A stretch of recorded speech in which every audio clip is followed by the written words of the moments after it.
সম্মানিত দর্শক, আসসালামু আলাইকুম রহমতুল্লাহ।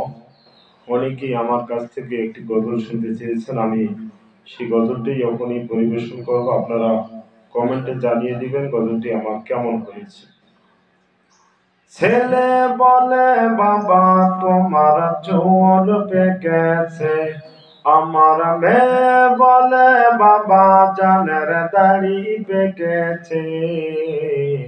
আমি বলি আমার মরার চিঠি এসেছে, আমি বলি আমার মরার চিঠি এসেছে।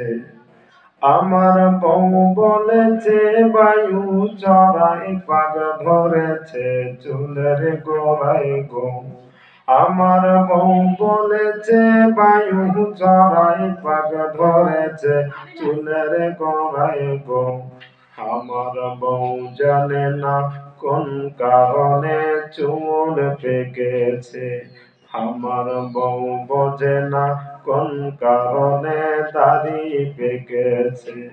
আমি বলি আমার মরার চিঠি এসেছে, ভাইরে আমি বলি আমার মরার চিঠি এসেছে। চোখে আমি আগের মতো দেখি না তেমন, চোখ বুঝি হয়ে গেছে কেমনের কেমন। চোখে আমি আগের মতো দেখি না তেমন, চোখ বুঝি হয়ে গেছে কেমনের কেমন। কোন কারণে চোখের পাওয়ার কমে গিয়েছে, হায় হায় কোন কারণে চোখের পাওয়ার কমে গিয়েছে। আমি বলি আমার মরার চিঠি এসেছে, ভাইরে আমি বলি আমার মরার চিঠি এসেছে।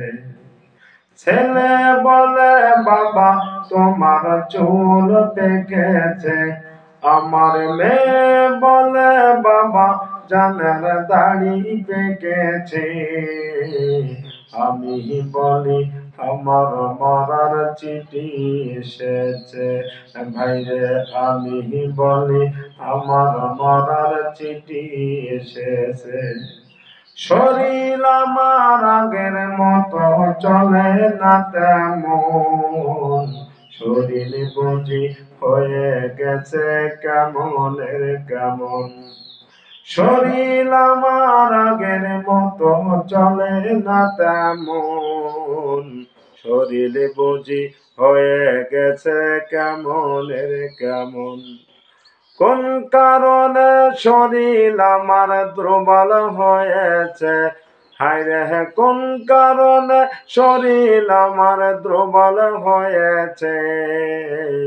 আমি বলি আমার মরার চিঠি এসেছে, ভাইরে আমি বলি আমার মরার চিঠি এসেছে। ছেলে বলে, বাবা তোমার চুল পেকেছে, আমার মেয়ে বলে, বাবা জানের দাড়ি পেকেছে। আমি বলি আমার মরার চিঠি এসেছে, ভাইরে আমি বলি আমার মরার চিঠি এসেছে। আমার বউ বলেছে বায়ু চড়ায় পাগ ধরেছে চুলের গোড়ায় গো। আমার বউ জানে না কোন কারণে দাড়ি পেকেছে, আমার বউ বোঝে না কোন কারণে চুল পেকেছে। আমি বলি আমার মরার চিঠি এসেছে, ভাইরে আমি বলি আমার মরার চিঠি এসেছে।